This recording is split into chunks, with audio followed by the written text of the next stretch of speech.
एक महात्मा थे। जीवन भर उन्होंने भजन ही किया था। उनकी कुटिया के सामने एक तालाब था। जब उनका शरीर छूटने का समय आया तो देखा कि एक बगुला मछली मार रहा है।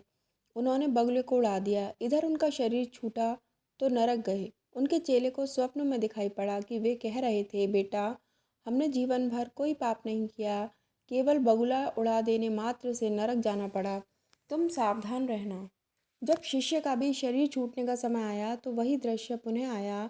बगुला मछली पकड़ रहा था। गुरु का निर्देश मानकर उसने बगुले को नहीं उड़ाया। मरने पर वह भी नरक जाने लगा। तो गुरु भाई को आकाशवाणी हुई कि गुरुजी ने बगुला उड़ाया था इसलिए नरक गए, हमने नहीं उड़ाया इसलिए नरक में जा रहे हैं, तुम बचाना। गुरु भाई का शरीर छूटने का समय आया तो संयोग से पुनः बगुला मछली मारता दिखाई पड़ा। गुरु भाई ने भगवान को प्रणाम किया कि भगवान, आप ही मछली में हो और आप ही बगुले में भी हो। हमें नहीं मालूम कि क्या झूठ है क्या सच है, क्या पाप है क्या पुण्य है। आप अपनी व्यवस्था देखें, मुझे तो आपके चिंतन से मतलब है। वह शरीर छूटने पर प्रभु के धाम गया। नारद जी ने भगवान से पूछा, भगवान, अंततः वे नरक क्यों गए? महात्मा जी ने बगुला उड़ाकर कोई पाप तो नहीं किया।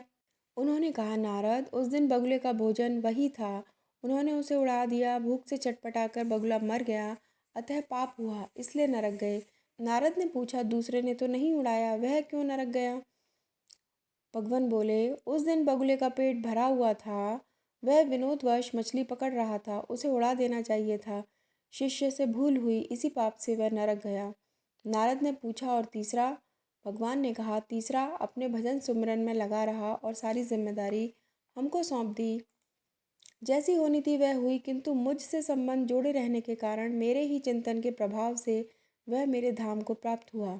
अतः पाप पुण्य की चिंता में समय को न गंवाकर जो निरंतर चिंतन में लगा रहता है वह पा जाता है। जितने समय हमारा मन प्रभु के नाम, रूप, गुण, धाम और संतों की संगत में रहता है, केवल उतने समय ही हम पाप मुक्त रहते हैं।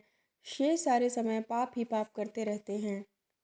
संत महात्मा समझाते हैं कि भजन सिमरन के अतिरिक्त जो कुछ भी किया जाता है वह इसी लोक में बांध कर रखने वाला है। भगवान केवल मन की क्रिया ही नोट करेंगे। इसका मन तो मुझ में था, इसने कुछ किया ही नहीं। यह भक्ति ही भव बंधन काटने वाली है। अगर आपको ये कहानी पसंद आई तो प्लीज़ हमारे चैनल को लाइक और सब्सक्राइब करिए। Thanks for watching.